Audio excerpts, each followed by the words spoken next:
হিজরি সনের প্রথম মাসের নাম মুহররম।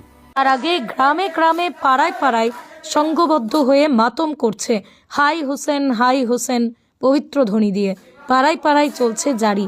জানা যায় পবিত্র মহরম মাসের আকাশে যেদিন চাঁদ উদয় হয়েছে ঠিক সেদিন থেকে মাতম এবং জারিতে মেতেছে শিয়া অবলম্বী মুসলিমরা। আসলে এগুলো করা কতটা সহি এখনো সঠিক তথ্য পাওয়া যায় না, তবে আদিকাল থেকে এটাই হয়ে আসছে। পবিত্র কোরআনে 4টে মাসকে সম্মানিত মাস বলা হয়। এর মধ্যে একটি হলো মহরম মাস।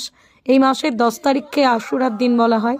রমজানের পর হিজরি সনের সবচেয়ে মর্যাদাপূর্ণ মাস এই মহরম মাস। মহানবী হজরত মোহাম্মদ সাল্লাল্লাহু আলাইহি ওয়াসাল্লাম এই মাসকে আল্লাহর মাস বলে আখ্যা করেছেন।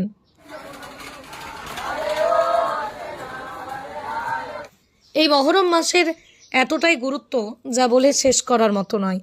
রমজানের পর সবচেয়ে উত্তম রোজা হলো আল্লাহর মাস মহরমের রোজা। আর ফরজ নামাজের পর সবচেয়ে উত্তম নামাজ হলো রাতের নামাজ অর্থাৎ তাহাজ্জুদের নামাজ।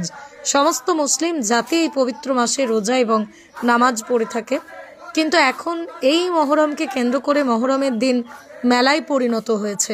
আজ পবিত্র কোরআনের এবং হাদিস থেকে জানা যায় যে মহরম মাসের 10 তারিখে কারবালার ময়দানে ইয়াজিদ বাহিনীর সাথে যুদ্ধ করতে গিয়ে